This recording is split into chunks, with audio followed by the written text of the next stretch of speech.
So recently you've probably seen this trend going around Bookstagram and Book Talk, and it's book propaganda I'm not falling for. It was actually a broader trend of just propaganda I'm not falling for that got niched down to the book space. And although I did post my own reel, short, and TikTok, I thought, why not dig into some of this propaganda and talk about why I'm not falling for it. So grab your beverage of choice and let's get into yet another yappy video from me. Nothing like a mocha latte in the afternoon after you've had like a giant shawarma. Yeah. Hits different. Now, before I get into each piece of propaganda, I did want to talk about the sponsor of today's video, which is Penguin Random House Canada, who is kindly sponsoring this portion of the video for the release of The Summers Between Us by Noreen Nanja. If you've been following along on my channel, then you know that one of the most important things for me when it comes to reading and just publishing is making sure that we're making it a priority to read from marginalized authors, and especially authors of color. So when the publisher reached out about doing a sponsorship for this book, it was honestly a no-brainer because this book is a prime example of something I've talked about in previous discussion videos, and that is that we need to give authors of color the space to write stories that are joyful and fun and hopeful, but also take into account our experiences and show them in a very normalized way. And this book does an incredible job of that. I'm about 30% into the book and I'm already loving it so much. And it's written by a second-generation immigrant author who really does portray that experience within the book with the main character, Leah. I've been seeing so much of myself in Leah, who is the main character and who is that, daughter of immigrants who has really just pushed down and buried her own desires and dreams in order to live up to the expectations of her family. Leah has recently lost her father and she's a lawyer and she's sort of gunning for a junior partner. She's on the cusp of starting a relationship with a coworker named Hassan, who seems like the perfect type of guy that her mother would want her to date. But when her aunt falls ill and needs to come to the city to get treatment, Leah ends up having to go to the summer cottage where her aunt lives with her daughter to take care of her daughter. But the thing about this cottage was that it was actually the cottage of Leah's family when she was younger, and she remembers a young man that she knew back then and who has definitely been holding a place in her heart, though she has tried to stamp that out. So Leah is returning to this summer cottage on Pike Bay and meeting our love interest Wes after many years. Obviously, seeing Wes again is going to bring up a lot of old wounds and feelings, and honestly, I'm just so excited to see where this romance goes. This is actually such a perfect encapsulation of some of my favorite things in romances, particularly people of color main characters, second chances, and also just a really strong element of family that exists beyond the romance within the book. And on top of that, the book is actually told in a dual timeline format, so we are getting flashbacks to the past that are told in between the present day sections. Already the lush descriptions of the Canadian cottage country is just getting me so excited for the summer, and it's definitely making me reconsider my summer plans because I feel like I need to go and hit a cottage up and leave the city, leave Toronto just like Leah, and get that sun and honestly curl up by the water with a book like this. So I highly recommend checking out The Summers Between Us by Noreen Nanja at the link in my description. And thank you so much to Penguin Random House Canada for sponsoring this portion of the video. I sat on my foot too long and now it's in pain. Oh my God. Okay, let's start with the book propaganda that I put in my reel / TikTok short that you may have seen. It got a ridiculous amount of YouTube views, which was wild. But weirdly enough, some of these points did get some people confused and upset. And I was like, come on, let's discuss. So the first piece of book propaganda that I'm not falling for is endless special editions for mid books. I feel like this has been such a common thing recently and it's been driving me bonkers because years ago when I started on BookTube in the olden days, special editions were actually special. They weren't just something that you got to see for every single book out there. It was something that you really coveted, and that only really happened when a book had reached a certain, age or popularity or something. And oftentimes it was usually with fantasy books and would come out when the whole series was done or when it had passed some sort of milestone. And I do see the idea of sort of making special editions more accessible and making it less of a popularity game to achieve them. But honestly, I even appreciated it more when special editions only showed up for book boxes for debut books, because it was coming with a bunch of other goodies and it felt like it was something special, and it made it a reason for wanting to get the subscription box over just the regular edition. But these days I've been noticing how many special editions have been cropping up. There's a Target edition, a Waterstones edition, an Indigo edition, a Barnes Barnes & Noble edition. Like, this is too much. This is not Pokemon. We do not need to catch them all. This is just a byproduct of late stage capitalism that is forcing us to think that we need multiple copies of a single book just because it has sprayed edges or some foil added to it. When you think about it in the sense of like what publishers are doing to get you to buy these special editions, like they are just spending like not that much money to add a little bit of special effects to these books and get you to buy multiple different versions just so that they can make money. I think I was particularly bothered by this when I went to like a bookstore and saw that like all of the romance books at the front section had sprayed edges, and I was like, what the actual fuck? Because it just doesn't make sense. And this might be a unpopular opinion. Some of you might be like, but I love the sprayed edges on the romance books. That's fine. Now, I don't want to shit on anyone who does like collecting books and likes these special effects because I understand why you might. I definitely was a collector when I was younger. I used to get multiple copies of many of my favorite books, and I still to this day have some special editions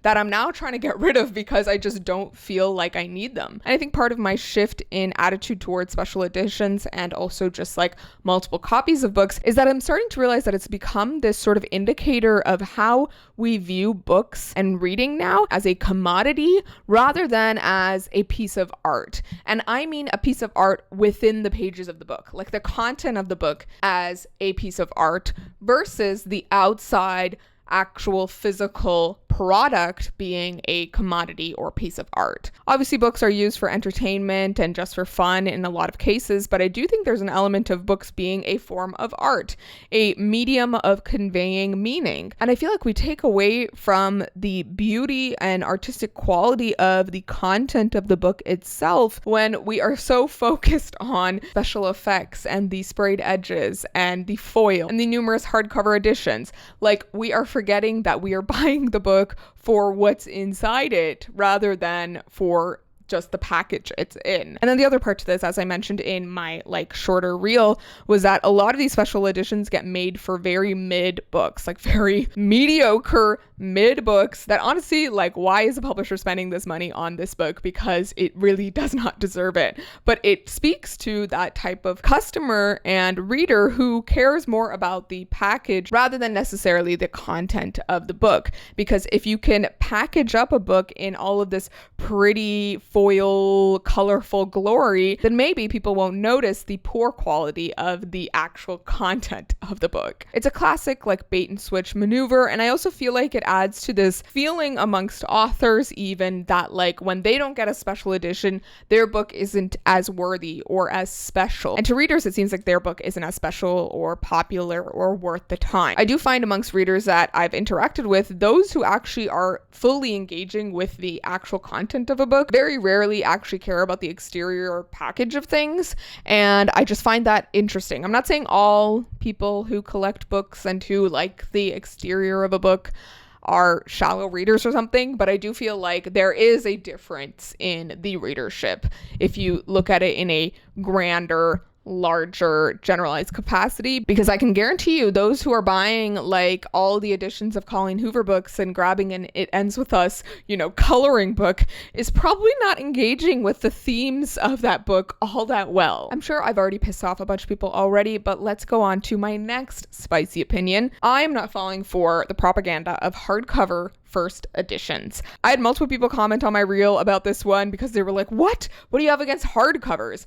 And I specifically said hardcover first editions. And I meant in the sense of books having only a first edition in a hardcover format and not having a paperback format or a more accessible, cheaper version at publication. This has been a trend in publishing for a very, very long time, and specifically in US and Canada publishing, because in the UK, it's actually not a thing. They don't actually like hardcovers all that much, and they mostly publish in paperback from what I know and remember. But in line with American consumerism, in the US and Canada, you very often get first edition hardcovers for many, many books. Mostly it happens with like sci-fi fantasy books and with some bigger contemporary fiction, literary fiction, and with some romances. For the most part, romances actually usually come out in paperback first editions, but recently with more popular ones, they've been putting out hardcover first editions, like with the more recent Emily Henry books, whereas originally her older books were only coming out in paperback at first outset. And I find it so interesting to see the shifts because the hardcovers are actually just a ploy by publishing to get you to pay more for a book. I worked in publishing. I know this. They don't need to do it. They just know that people will pay more for a hardcover, rightfully so because it uses more material, but it doesn't necessarily change your reading experience. And I find having books be published only in a hardcover for the first edition, for the first publication of it, a very limiting factor for a lot of people picking up that book. It's a huge factor for why people don't want to buy a new book because it's too expensive. Hardcovers are ridiculously expensive. In Canada, these days, hardcover books, new releases, are like $40 Canadian, which is insane. Sometimes more. I don't know what the conversion is and what it is in USD, but like that's an insane amount. When I was a kid, it was like $20 for a hardcover YA book, but even those have gone up in price as well. And when you think about the idea of who is able to pick up these books and actually buy these books, the type of person and the class and privilege that comes with being able to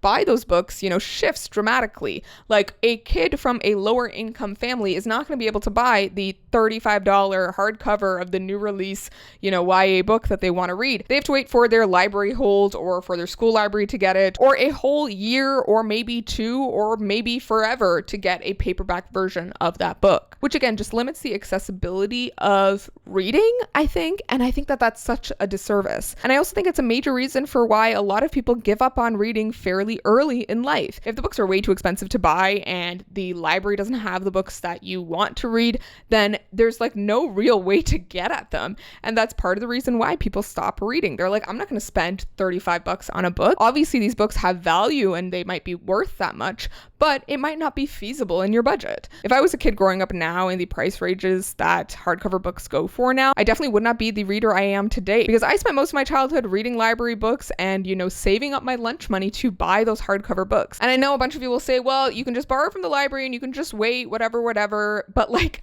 that's such a, yes, you should be using your libraries regardless. But if you just think about, how class and privilege is spread across communities, and when a lot of people of color come from lower income backgrounds in certain areas, like that affects how successful a book by a person of color maybe might be. Like if all the people who can actually afford the hardcover books come from a certain background or class or privilege, then you can see why the same books are still popular. Anyways, that's my rant on hardcover books. I have nothing against them as a concept. I just wish that more books were either simultaneously published with the paperback or published in paperback first and later came out with hardcovers for the people who want to actually collect them and who prefer that format. Because ultimately, at the end of the day, you want people to read the book. That is the point of it. Just like with music, you want people to buy the CD and listen to it. I know now we don't need to buy CDs, but like back in the day, that's the concept. And I feel like we just get so caught up in the commodity of books that we forget that we are there for the content. I really went on a rant there about those first two things, but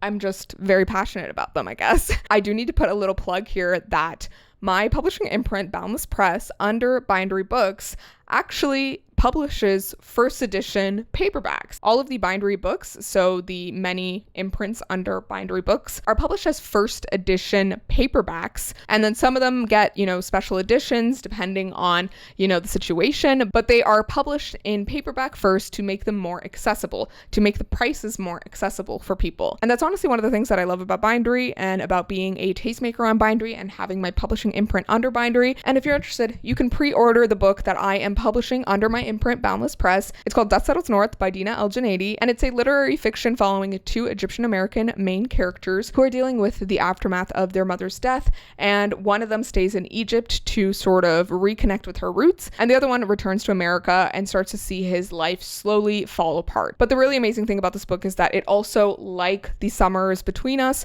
delves into this child of immigrants, story and experience. So if you're interested in supporting me and my imprint and checking out Dust Settles North, then you can go to the link in my description and pre-order it, or add it to your Goodreads, request it from your local indie or library, and do all the things. And if you want exclusive behind the scenes on the publishing process for Dust Settles North and any other books that we publish with my imprint, then you can also join as a free follower to my Boundless Press Bindery feed. It's like a newsletter situation. You just sign up with your email and then you'll get email updates about my publishing imprint. And if you sign up for the higher tiers that are paid, you actually get to financially support support the publishing imprint, and you also get exclusive perks, including like extra videos and posts and lots of behind the scenes stuff, including helping make decisions for the publishing imprint. Okay, I'm going to try to yap less for these next few points, but point number 3 is reducing books to only their tropes. This has been a trend that has been coming up a lot recently in publishing, where every book is sort of reduced to its tropes. And, you know, we are given like a list of tropes in any sort of marketing material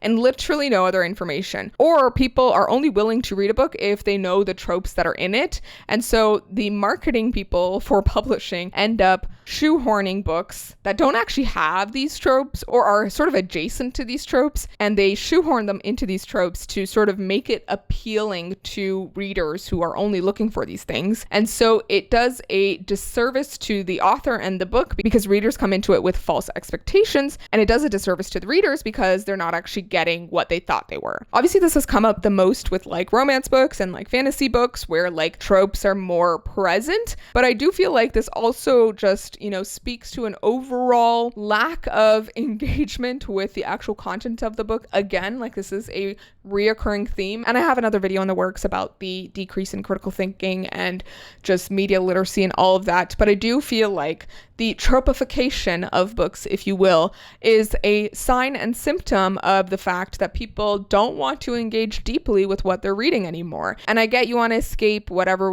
but the book can be an escape without being a reductive caricature of tropes that you are just hoping to like get and sort of, you know, it's like porn, you know, like you want just the quick and dirty stuff, but that's not what it's about. You want the actual like art, the beauty, the words. Like what you're really there to experience is the connection, the actual story and the art and the insight into the human condition, even if you're not thinking of it that deeply. Like you don't love a romance book just because of tropes. You love it because there's really great chemistry between the characters. There's great banter, or the, you know, smut scenes have some real fire to them. But those are things that you experience while reading, and they're not just things that you can just check off. But recently I feel like there's just a trend towards marketing books as a certain trope or wanting only a certain trope and not really caring about other books if they don't have the trope, when you don't know if you might actually like something that, you know, is beyond that. Again, this is not a shade to like tropes and people who like to read for tropes or like look for tropes.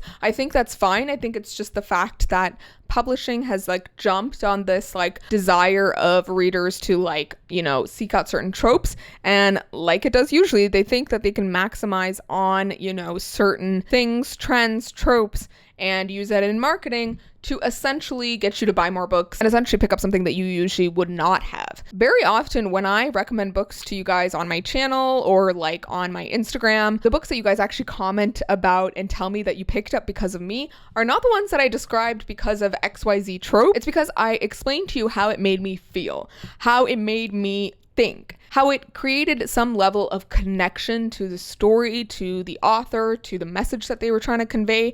And that is usually why you guys pick up those books. Not because it had enemies to lovers. Like any book can have enemies to lovers. Do they do it good though? That's the question. I feel like I've been so ranty for this video. The next point on my book propaganda I'm not falling for was the monthly reading isn't political, I only read for fun discourse. I did a whole video on this concept, which you can go watch. It was like one of the first of these sort of more discussion-y videos. So go check out that video if you want to get my thoughts on the whole reading is political debate, because yeah, it's ludicrous that people think that reading isn't political when like literally librarians can get arrested. But I do want to talk about my last point on my list, which was pretending that publishing doesn't decide which authors / books to make break out. This is something that I've been thinking about recently, especially with the whole Danny Francis Silver Elite situation. And if you are new to this situation, essentially, this is a book that is like a romantasy, dystopian something. And it's by a author who is thus far seem to remain anonymous. But somehow this book got a major publishing deal, like a big advance went to the author for this book, and it also got a ridiculously large marketing budget, which essentially has allowed it to become the success that it is today. And I find this so interesting because if you are someone who has worked in publishing, or if you are like an author or anywhere adjacent, you know that many publishers and marketers in publishing expect authors these days to have some sort of social presence. They expect authors to do their own social promotion, to do a lot of their own marketing, especially if they come from like smaller publishers, or if they are like the opportunity book on the list, i.e. not the big book on the list. They are often left to fend for themselves and make their book successes on their own. And a lot of publishers will ask for authors to have some sort of following as like a prerequisite of, showing that this book will sell. But that concept in and of itself makes absolutely no sense, because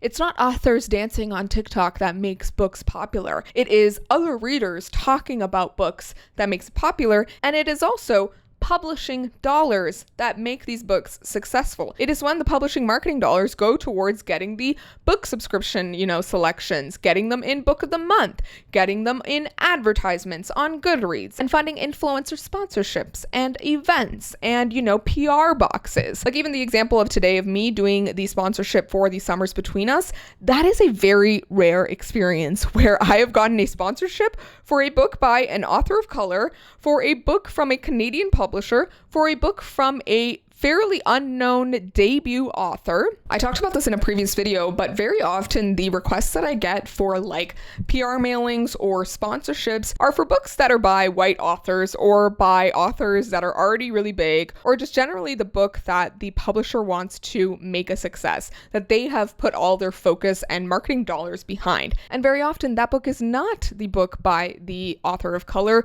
or the queer author, or the trans author, whatever it is. It is very often the straight, cis, and white author. And back to the Danny Francis example, this author isn't on any sort of social media, has done no promotion themselves, but somehow this book is a success. So publishing cannot be going around telling authors and readers that the reason, certain books just don't break out is because the authors haven't done, promotion, they haven't, tried hard enough. It's because publishing just simply didn't care to make that book break out. And again, this comes back to some of the stuff I talked about in my first discussion video, but just this idea of like a lot of publishing is full of people who look very similar, who have very similar class and privilege. And so to a certain extent, when you only have a specific type of perspective, you are naturally going to have a bias towards certain types of books and stories and authors. And people have to work actively against those biases to uplift marginalized and underrepresented authors. So yeah, I was like really freaking glad when I got the sponsorship for The Summers Between Us. And I honestly really, really think it's a great book so far, guys. And I really want you to read it. So I hope you go pick it up and click the link in my description,